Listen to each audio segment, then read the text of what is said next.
Hi, പുതിയൊരു വീഡിയോയിലേക്ക് എല്ലാവർക്കും സ്വാഗതം. അപ്പം ഞാൻ ഇന്നെൻ്റെ ടെറസിലോട്ട് വീണ്ടും ഒന്ന് കയറി. എന്താണെന്ന് വെച്ചാൽ നമ്മൾ ആദ്യം വെച്ച ആ ഒരു 10-12 പച്ചക്കറിയും തൈകൾ വെക്കുന്നത് നിങ്ങൾ കണ്ടു. അതിൻ്റെ ഓരോ കാര്യങ്ങളും ഞാൻ നിങ്ങളെ കാണിച്ചു തന്നിട്ടിരുന്നു. അപ്പം അതെനിക്ക് നല്ല രീതിക്ക് വിജയിച്ചു എന്നെനിക്ക് മനസ്സിലായപ്പോൾ ഇനി ഞാൻ അതിൻ്റെ ബാക്കി എന്നുള്ള അതിന് ഒരു ചെറിയ വളവും പിന്നെ അടുത്ത കുറച്ച് പച്ചക്കറി ഐറ്റംസും അതിന് വേണ്ടി പുതിയതായിട്ട് വെച്ച് എനിക്ക് പിടിപ്പിക്കണം. അപ്പോൾ അതിന് വേണ്ടിയാണ് ഞാനിന്ന് ഈ ടെറസിലേക്ക് കയറിയപ്പോഴത്തേക്കും ഞാൻ വിചാരിച്ചു എനിക്ക് ഒരു പുതിയൊരു ചെടിയല്ല, നമ്മുടെ വീട്ടിൽ താഴെയൊക്കെ ഉണ്ട്. പക്ഷേ എങ്കിലും എനിക്കിത് ധൈര്യമായിട്ട് ഉപയോഗിക്കാൻ പറ്റുന്നില്ല. കാര്യം എന്താണെന്ന് വെച്ചാൽ ഇവിടെ 3 പട്ടികളുണ്ട്. ഒരു മൊത്തം ഈ പറമ്പൂഴിയൊക്കെ ഓടി നടക്കുന്നതാണ്. അപ്പം എനിക്ക് അതിനകത്തുനിന്ന് ധൈര്യമായിട്ട് എടുത്ത് ഉപയോഗിക്കാൻ പറ്റുന്നില്ല. അപ്പം ഞാൻ ഓർത്ത് എന്തുകൊണ്ടെന്നാൽ ടെറസിൽ അതങ്ങ് വെച്ച് പിടിപ്പിക്കാം.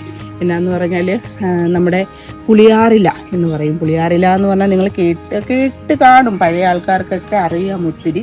അപ്പം അത് കാരണം ഞാൻ ആ കുറച്ച് പുളിയാറിലെന്ന് പറഞ്ഞിരുമ്പോൾ നമ്മൾ നോക്കുമ്പോഴത്തേക്കും 3 ഇലയെ കാണുന്നുള്ളൂ. പക്ഷെ 3 ഇലയല്ല, അതിൻ്റെ ആ 3 ഇല നമ്മൾ സ്പ്ലിറ്റ് ചെയ്യുമ്പോൾ 6 ഇലയായിട്ട് നമുക്ക് കിട്ടും. അപ്പം അത് കാരണമാണ് ഇത് പുളിയാറില എന്ന് പറയുന്നത്. ഇതിന് ഒത്തിരി ഔഷധ ഗുണങ്ങളുള്ളതാണ്. കാര്യം എന്ന് വെച്ചാൽ നേരത്തേക്ക് എന്ന് പറഞ്ഞു കഴിഞ്ഞാൽ എനിക്ക് ഔഷധ ഗുണത്തെ പറ്റിയൊന്നും അറിയില്ലായിരുന്നു.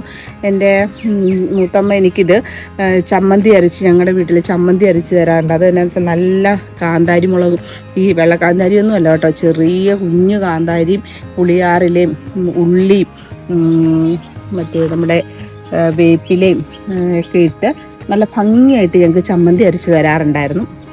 അപ്പം ആ ഒരു ഇതുള്ളതുകൊണ്ട് എൻ്റെ മക്കൾക്ക് ശരിക്കും പറഞ്ഞാൽ ഇത് ഞാൻ ചമ്മന്തി അരച്ച് കൊടുത്തിട്ടില്ല കേട്ടോ. അപ്പം ഞാൻ ഓർത്ത് എന്നാൽ ഈ നമ്മൾ എന്തായാലും ടെറസിലോട്ട് കയറുവാണ്, ഓരോ കാര്യങ്ങൾ നമ്മൾ പുതിയതായിട്ട് അറിവ് വേണമല്ലോ. അപ്പം അത് കാരണം ഇതിനെ നിങ്ങളെയും കൂടി പരിചയപ്പെടുത്താമെന്ന് കരുതി. അപ്പം ഇതാണ് പുളിയാറില. ഇത് എനിക്ക് ഇപ്പം ഇത് ഞാൻ പറിച്ചത് ഇവിടെ താഴത്തെ നമ്മുടെ പറമ്പിലൊക്കെ ഉണ്ട്, ഇഷ്ടം പോലെ ഉണ്ട്. എങ്കിൽ പോലും ഞാനിത് അച്ഛൻ്റെ കൂടെ ഇന്ന് കടയിൽ പോയപ്പോൾ അവിടെ നിന്നാണ് ഞാനിത് പറിച്ചിട്ട് വന്നത്. ഇനി അത് ഈ ചട്ടിയിൽ എനിക്ക് വെച്ച് പിടിപ്പിക്കണം. അപ്പോൾ ഈ ചട്ടിയിൽ അവരിയ്ക്കട്ടെ, അതിനെ വെച്ചിട്ടൊക്കെ നിങ്ങളെ കാണിച്ച്. പിന്നെ ഞാൻ ഈ ടെറസ് കൃഷിയിലോട്ട് വന്നിട്ട് എൻ്റെ ഒരു വളപ്രയോഗം നിങ്ങൾ ഇതുവരെയും കണ്ടിട്ടില്ലല്ലോ. ഞാൻ പ്രത്യേകിച്ച് വലിയൊരു പുറത്തുനിന്ന് വളം അധികം മേടിച്ചിടുന്ന ആളല്ല. സാധാരണ നമ്മുടെ വീട്ടിലുള്ള സാധനങ്ങളൊക്കെ തന്നെ പുളിപ്പിച്ചും അങ്ങനെയൊക്കെ ഉപയോഗിച്ച് അങ്ങനെ ഒരാളാണ്. പക്ഷെ നമ്മളൊരു ടെറസ് കൃഷി മറ്റൊരാളെ കാണിക്കുമ്പോൾ അത് അതിൻ്റേതായ രീതിക്ക് കാണിക്കണമല്ലോ. അപ്പം ഞാൻ എന്ത് ചെയ്തു എന്ന് വെച്ചാൽ അതെ, എൻ്റെ ഒരു പച്ചക്കറിയുടെ ഒരു മെയിൻ വളമെന്ന് പറഞ്ഞാൽ പണ്ടും ഞങ്ങളുടെ ഈ വീട്ടിൽ ചീരയ്ക്കാണെങ്കിലൊക്കെ നന്നായിട്ട് പിടിക്കാനായിട്ട് ഈ പിണ്ണാക്ക്, ഇത് നമ്മൾ പശുവിനൊക്കെ കൊടുക്കുന്ന കടലപ്പിണ്ണാക്ക് എന്ന് പറയും. ഈ പിണ്ണാക്ക് ഞാൻ ഒരു കിലോ മേടിച്ചിട്ടുണ്ട്. പിണ്ണാക്കിന് 55 രൂപയാണ് വില. ശരിക്കും പറഞ്ഞാൽ ഈ പിണ്ണാക്ക് ഞാൻ ഉപയോഗിക്കുന്നത് ശരിക്കും പറഞ്ഞാൽ ഇത് കണ്ടതേ, ഇത് കഞ്ഞിവെള്ളമാണ്. ഇത് ഇന്നലത്തെ കഞ്ഞിവെള്ളമാണ്. ഇത് കണ്ടോ, ഇത് ഇച്ചിരി കട്ടിപ്പാണ്, കട്ടിയിൽ ഇരിക്കുകയാണ്. ഈ കഞ്ഞിവെള്ളത്തിൽ ശരിക്കും പറഞ്ഞാൽ എനിക്ക് ഒത്തിരി മേളിൽ ചെടിയില്ല, അത് കാരണം ഇത് മതി. ഈ ഇതിനകത്ത് ഞാൻ ഇങ്ങനെ ഒരു പിടി കടലപ്പിണ്ണാക്ക്, ഒറ്റ പിടി എടുക്കുള്ളൂ കേട്ടോ, ഈ ഒരു പിടി കടലപ്പിണ്ണാക്ക്, പിന്നെ ഈ ഒരു ശർക്കര, ഇത് ഇത്ര വേണ്ട, ഇതിൻ്റെ പകുതി മതി, എങ്കിൽ പോലും ശർക്കര ഇരിക്കട്ടെ. അതുകൊണ്ട് ഞാൻ നന്നായിട്ടൊന്ന് മിക്സ് ചെയ്യും. മിക്സ് ചെയ്യാൻ ഞാൻ വേറെ ഒന്നും കൊണ്ടുവരാത്ത കാരണം ഇതിനെ തന്നെ മിക്സ് ചെയ്യുകയാണ്. മിക്സ് ചെയ്ത് 2-3 ദിവസം കഴിയുമ്പോൾ ഞാൻ എടുത്ത് ചെടികളിൽ ഒഴിക്കലാണ് എൻ്റെ പരിപാടി. ഇതിപ്പോൾ ഇങ്ങനെ ഇരിക്കട്ടെ. അങ്ങനെ ഞാൻ നേരത്തെ തയ്യാറാക്കി വെച്ച എൻ്റെ വളമാണ് ഇത്. ഇതിനകത്ത് ഞാൻ ശർക്കര ഇട്ടിട്ടില്ല, ഞാൻ പിണ്ണാക്കും ഈ നമ്മുടെ കഞ്ഞിവെള്ളവും പിണ്ണാക്കും മാത്രമേ ഇട്ടിട്ടുള്ളൂ. ഇട്ട് ഞാൻ ഇങ്ങനെ വെച്ചിരിക്കുന്നൊരു വളമാണിത്. ഇത് ഞാൻ ചെയ്യുന്നത് കാണിച്ചു തരാം. ഞാൻ എല്ലാം കൂടി ഈ കുട്ടികൾക്ക് ആവശ്യമുണ്ട് കേട്ടോ. അത് കാരണം താഴത്തുനിന്ന് മുഴുവൻ വേസ്റ്റ് തപ്പിപ്പറിക്കൊണ്ട് ഇവിടെ വന്നേക്കുവാണ്.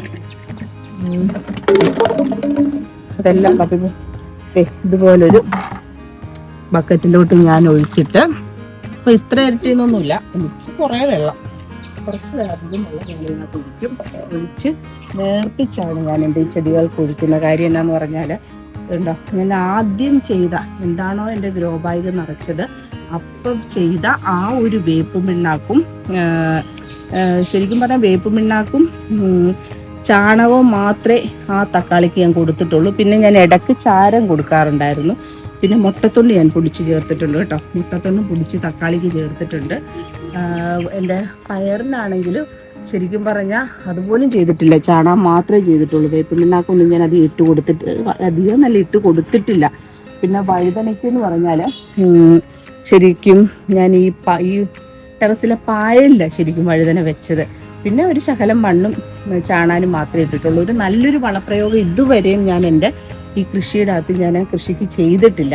അപ്പം ഇന്നാണ് ഞാൻ ഇച്ചിരി പിണ്ണാക്കൊക്കെ കലക്കിക്കൊണ്ട് വന്ന കാര്യം. എന്നാന്ന് വെച്ചാൽ പിണ്ണാക്ക് കലക്കിക്കൊണ്ട് വന്നതിൻ്റെ ഒരു പ്രധാന കാര്യം, എൻ്റെ വെണ്ട മുഴുവൻ ഞാൻ വെച്ചിട്ട് ആ വെച്ചെടുത്തൊന്നും നനങ്ങുന്നില്ല. കാര്യം എന്ന് വെച്ചാൽ മഴ ആയതുകൊണ്ടായിരിക്കും. വേര് പിടിച്ചവർക്ക് നന്നായിട്ട് വേര് പിടിച്ചിട്ടുണ്ട്.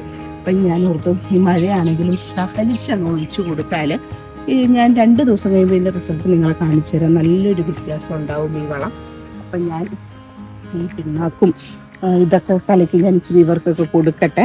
അപ്പം നിങ്ങൾക്ക് കാണണ്ടേ ഞാൻ എൻ്റെ വെച്ച ഇതിൽ വന്നേക്കുന്ന മാറ്റങ്ങളൊക്കെ. എൻ്റെ മുളക് എനിക്ക് തോന്നുന്നു ഇത് സിറ ഇനത്തിൽപ്പെട്ട മുളകാന്ന് തോന്നുന്നു. നല്ല നീളമൊക്കെ വരുന്നുണ്ട് മുളക്. അപ്പോൾ ഇതിന് ഇത് കണ്ടോ, മുട്ടത്തൊണ്ടും ചാരമൊക്കെ മാത്രമേ ഞാൻ ഇട്ട് കൊടുത്തിട്ടുള്ളൂ. ഇന്നിൻ്റെ വളമൊക്കെ ഇട്ട് കഴിഞ്ഞാൽ എങ്ങനെ വരുമെന്നറിയാം. പിന്നെ എനിക്ക് ആകെ ഒരു വിഷമം വരുന്നത്, എൻ്റെ ഈ വഴുതനയിൽ പൂ കുത്തിയിട്ട് ഒറ്റ വഴുതനങ്ങ പോലും പിടിച്ചിട്ടില്ല. പൂ വരുന്നുണ്ട്. അപ്പം ഈ വളം ഇട്ട് കഴിഞ്ഞാൽ ഇതിൽ കായ് വരുമായിരിക്കും എന്ന് വിചാരിക്കുന്നു. എന്നിട്ട് പൂ നന്നായിട്ട് ഇത് ഇങ്ങനെ വരും. ഇതുകൊണ്ടത് ഇത് പൂ വന്നേക്കുവാണ്. ഈ പൂ അങ്ങ് 2 ദിവസം കഴിയുമ്പോൾ പോകും. ഇത് ശരിക്കും കായ ആകേണ്ട ഒരു പൂവാണ്. പക്ഷെ എന്നാന്നറിയില്ല, ഒരു 5-8 പൂവെങ്കിലും അത് പോയിട്ടുണ്ട്. ഇതുവരെ ഒരു കാത്തിൽ പിടിച്ചിട്ടില്ല. അതിലൊരു സങ്കടമുണ്ട്. എന്നാൽ അത്യാവശ്യം നല്ല വൃത്തിയായിട്ട് വഴുതന പിടിച്ചിട്ടുമുണ്ട്. എന്തായാലും വളമൊക്കെ ഒഴിച്ചു ഒരാഴ്ച കഴിഞ്ഞ് നമുക്കിനി ഇവരെ കാണാം.